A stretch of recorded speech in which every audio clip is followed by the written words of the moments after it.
नमस्कार, मी अशोक महाराज देशपांडे। आजच्या प्रवचन सेवेसाठी समर्थांच्या मनाचे श्लोकमधून भय व्यापिले सर्व ब्रह्मांड आहे, भयातीत ते संत अनंत पाहे, जया पाहता द्वैत काही दिसेना, भय मानसी सर्वथाही असेना। हे अतिशय एक सुंदर श्लोक आपण निवडलाय। पहिल्यांदा आपण समजून घेऊया, भय व्यापिले सर्व ब्रह्मांड आहे। भय कोणत्या कोणत्या प्रकारचं असतं? एक असतं भय म्हणजे भीती, एक असते आदरयुक्त भीती आणि दुसरी असते भीतीयुक्त भीती। या संपूर्ण ब्रह्मांडाला संतांबद्दल आदरयुक्त भीती आहे आणि आम्हाला जीवात्म्याला या ब्रह्मांडातील प्रत्येक गोष्टीबद्दल भीतीयुक्त भीती आहे।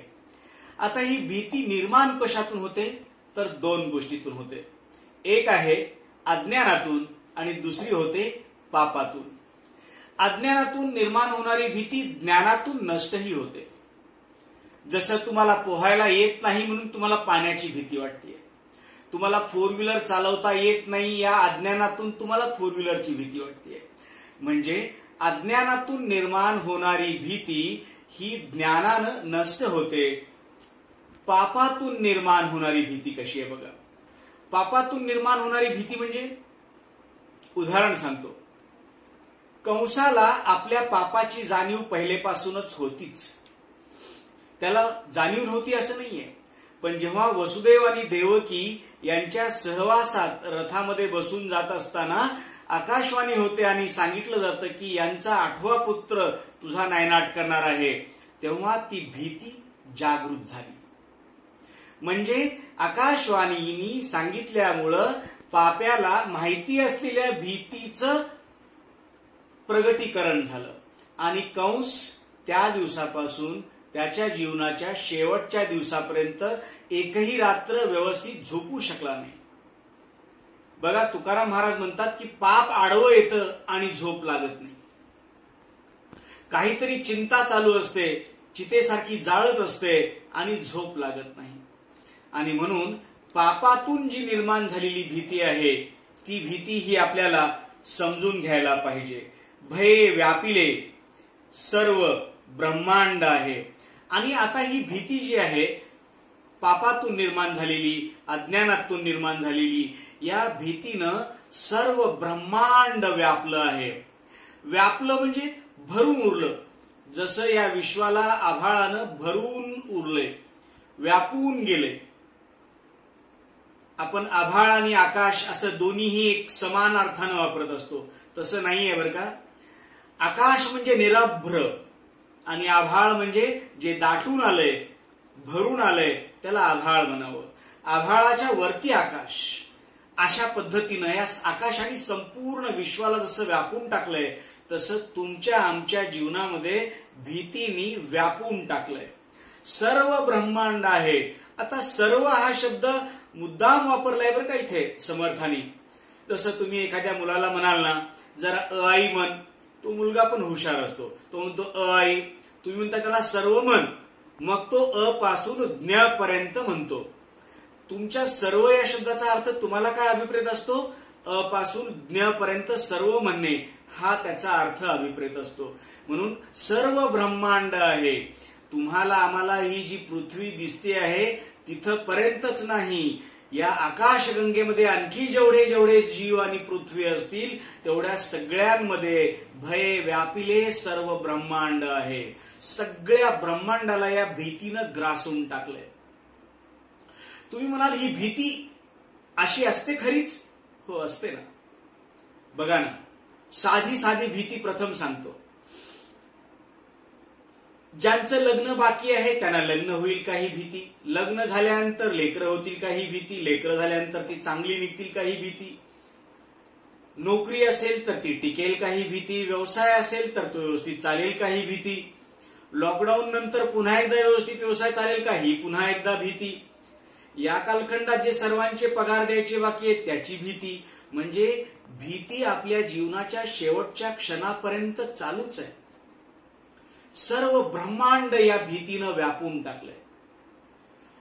तुम्हाला आम्हाला भीती दाखवण्यासाठी मुद्दाम मनाच्या श्लोकामध्ये हा शब्द टाकला असेल का की भये व्यापिले सर्व ब्रह्मांड आहे? नाही.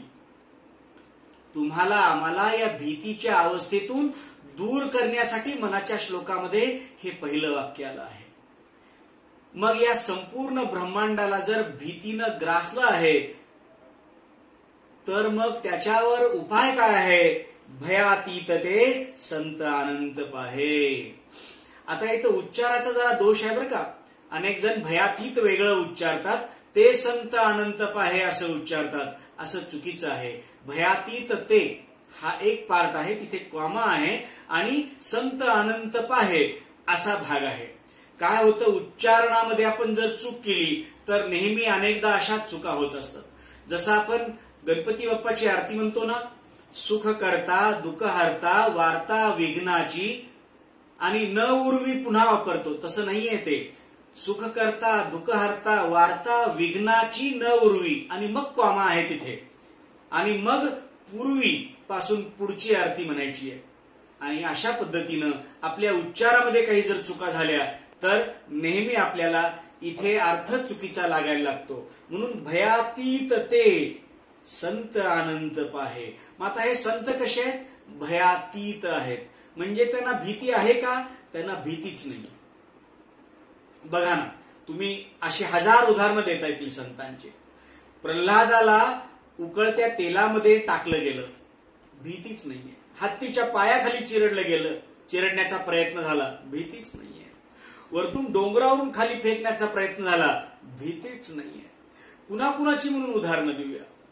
सगळ्या संतांच्या जीवनामध्ये जर तुम्ही पाहिला आहात तर तुम्हाला भीतीचा लवलेश कुठेही सापडत नाही. साईबाबांना तेल दिलं नाही याची भीती वाटली का? नाही. त्यांनी पाणी घेतलं आणि दिवे पेटवले. भीती संतांच्या जीवनात कुठेही सापडत नाही. तुकाराम महाराजांचा व्यवसाय बुडाला तेव्हा त्यांनी स्पष्ट सहज म्हणून गेलं, बरे झाले देवा निघाले दिवाळे. काहीच भीती नाही.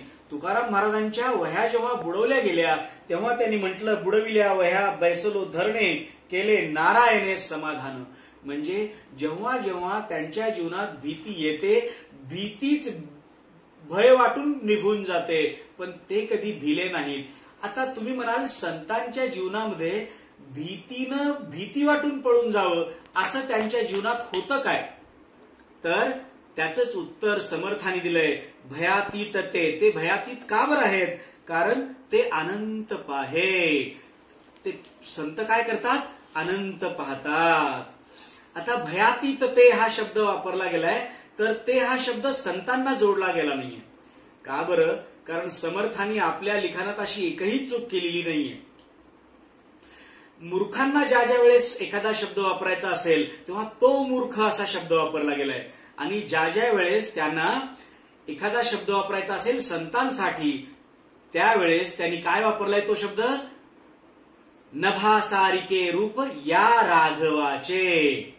आणि म्हणून या राघवाचे असं रूप वापरलं गेलंय. राघव या म्हणजे जवळचा आणि मूर्ख तो म्हणजे दूरचा. अशा पद्धतीनं आपल्याला संतांच्या साठी वापरले शब्द लक्षात येतील. त्यामुळे भयातीत ते संत अनंत पाहे.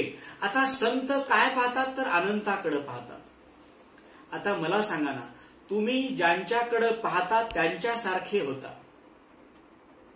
सुंदर उदाहरण आहे बरं का. तुम्ही सतत दरिद्री लोकांना पाहत असाल, दरिद्री लोकांना ऐकत असाल, दरिद्री लोकांचा तुमच्या स्पर्श होत असेल, वाईटातल्या वाईट लोकांच्या संगतीत राहत असाल, तुम्ही ध्यानात घ्या, तुम्ही जे बघता, तुम्ही जे ऐकता, तुम्ही जे खाता, तुम्ही जे स्पर्श करता, तुम्ही जे अनुभव करता, तुम्ही तसे होत असता. आणि म्हणून तुमच्या प्रत्येक गोष्टीचं कण न कण म्हणजे तुम्ही स्वरूप बनत असता. आणि म्हणून संत कुणाकडे पाहतात? तर संत अनंताकडे पाहतात. जो या विश्वाचा असा मालक आहे ज्याचा जन्म नाही आणि मृत्यू पण नाही, अशा सर्वश्रेष्ठ परमात्म्याकडे सतत संत पाहत असतात. आणि म्हणून संत हे त्या अनंतासारखे होतात. नाही तर त्या अनंताचाच अवतार आहे जे संत आहेत. मग आता त्यांना संत का बरं म्हणावं आणि अनंत का बरं म्हणू नये? कारण सहज सोपं आहे हो. कारण काय माहितीये का, परमात्मा एकाच्या धावेला ओ देऊन येतो, एकाचा नायनाट करण्यासाठी येतो. आणि भगवद्गीतेत वचन सांगितलंच आहे की मी काय येतो, माझ्या येण्याचं कारण काय, एकतर संतांच्या रक्षणासाठी येतो, नाहीतर दुर्जनांच्या निर्दालनासाठी येतो. यदा यदा हि धर्मस्य ग्लानिर्भवति भारत अभ्युत्थानम् अधर्मस्य तदात्मानं सजाम्यहम् परित्राणाय साधूनां विनाशाय च दुष्कृतां धर्म संस्थापनार्थाय संभवामी युगे युगे. परमात्मा येतो त्यासाठी, संत मात्र सर्वांच्या कल्याणासाठी येतात, तुम्हा आमच्या कल्याणासाठी येतात. कारण आपण संपूर्ण दुर्जन नाही आहोत आणि संपूर्ण सज्जन तर आपण नाहीच आहोत. त्यामुळं तुमच्या आमच्या सज्जन ह्याच्यासाठी, उद्धारासाठी जे येतात ते संत आहेत. आणि हे संत जिथं पाहतात तिथे तुम्ही पाहायला पाहिजे, आम्ही पाहायला पाहिजे. म्हणून आपण त्याच्यासारखे होऊ. अगदी जरा बिभत्स रूपातलं उदाहरण देतो तुम्हाला. जर समजा सतत तुमचं लक्ष उलटी करणाऱ्या माणसाकडे असेल, उलटीकडे असेल, तर तुम्हाला मळमळायला व्हायला लागतं. अगदी तुम्ही सतत जर ज्या गोष्टीचा ध्यास घेता ती गोष्ट रूप तुम्ही होता. आणि म्हणून तुम्ही काय पाहायला पाहिजे, तर जे संत पाहतायत ते पाहिलं पाहिजे. आपण कोणाचं तरी बघून शिकतो की नाही, है की नाही? आपण कोणाचं तरी बघून शिकतो. मग आपण जगात मोठं व्हायला कुणाचं बघून शिकलं पाहिजे, तर संतांचं बघून व्हायला शिकलं पाहिजे. जया पाहता द्वैत काही दिसेना. संतांकडे जर पाहिलं ना, तुम्हाला द्वैताची एक गोष्ट दिसत नाही. बघा, एक गोष्ट द्वैताची दिसत नाही. बघा ना, माऊलीना भिंतीमध्ये पण आत्मा दिसतो, माऊलीना रेड्यामध्ये पण आत्मा दिसतो. त्यामुळे माऊली भिंत पण चालवू शकते, रेड्यामुखी वेद पण बोलवू शकते. द्वैतच नाही. माऊलीच्या पाठीवर भाकरी भाजणं शक्य होऊन जातं, कसलंच द्वैत नाही. म्हणजे अजून शेकडो उदाहरणं जर आपण बघायचं म्हटलं तर द्वैतच नाही.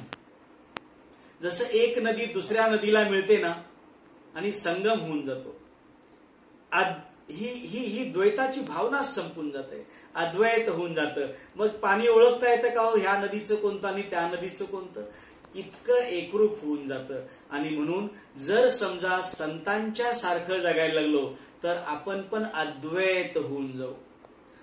जगभरातल्या नद्या समुद्राला मिळतात, पण समुद्रामध्ये जाऊन तुम्ही थोडंसं पाणी उचला आणि सांगा बरं की हे कोणत्या नदीचं आहे म्हणून.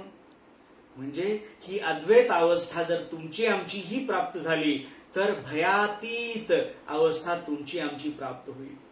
आणि म्हणून जया पाहता द्वैत काही दिसेना. संतांना बघा ना, समर्थ रामदास स्वामींच्या श्लोकाचा आपण विचार करतो आहोत, तर समर्थ रामदास स्वामी एकदा पंढरपुरात आले आणि त्यांनी विठ्ठलाला पाहता क्षणी म्हणले, येथे का रे उभा श्रीरामा मनमोहन मेघश्यामा. त्यांना असं नाही वाटलं की माझा राम इथे नाहीये, त्यांना असं वाटलं की विठ्ठलच रामरूपात आहे. आणि म्हणून हे हरी आणि हाराचं एकत्रित रूप विठू माऊलीचं त्यांना दिसायला लागलं. त्यांना वाटायला लागलं की चाप तुमच्या जे धनुष्यबाण तुमच्या जे करी आहे ते सोडून तुम्ही इथे कटावर कर ठेवला आहात. म्हणजे या सगळ्या गोष्टी अद्वैताचे उदाहरणं आहेत.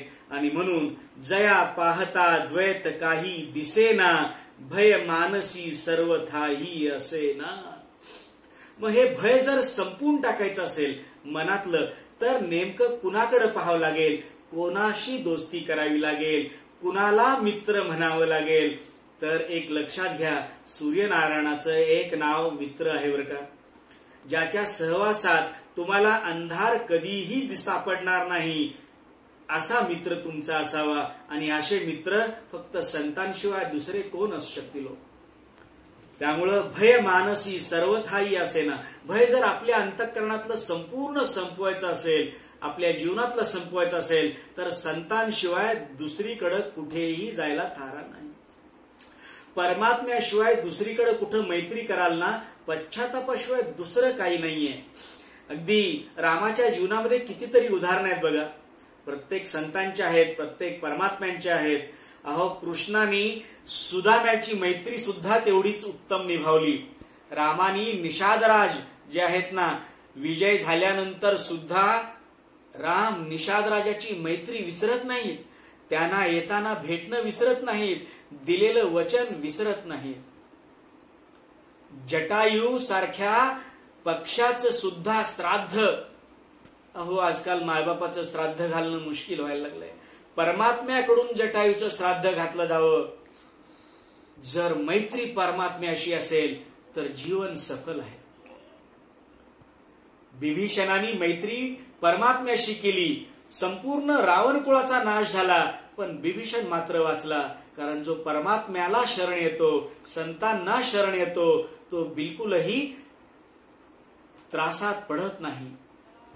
सुग्रीव आणि वालीमध्ये बघा ना, वाली परमात्म्याला विरोधात गेला आणि सुग्रीव शरण आला, त्याला मरण नाही. आणि म्हणून संत ज्या अनंताकडे पाहतात, परमात्मा ज्या अनंताकडे पाहतो, परमात्मा परमात्म्याकडेच पाहतो.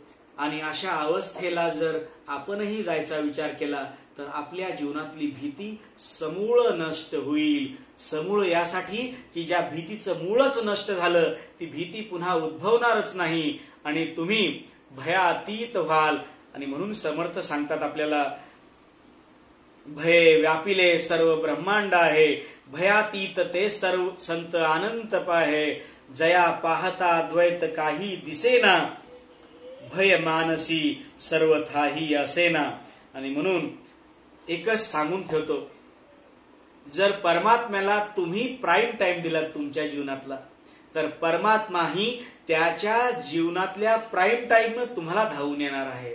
आणि म्हणून महाभारती युद्ध संपल्यावर सांगतो की सर्वजण परमात्म्याचा धावा करत होते की परमात्म्या भेटायला ये, पण कुठंतरी अहंकार मनामध्ये येत होता, त्यामुळं परमात्मा येत नव्हता.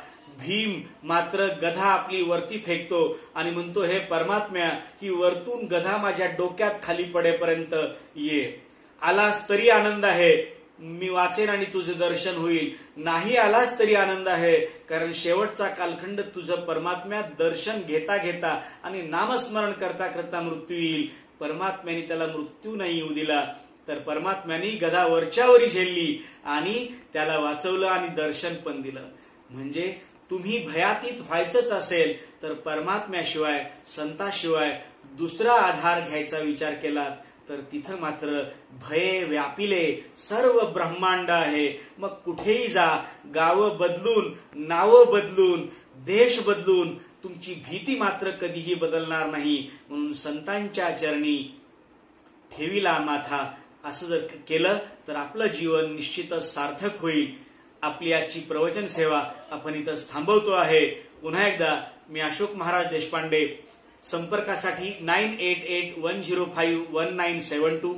व्हिडिओ आवडला जरूर लाईक करा, सबस्क्राईब करा आणि तुमच्या ज्याही सूचना असतील, कमेंट असतील, जरूर लिहा. धन्यवाद.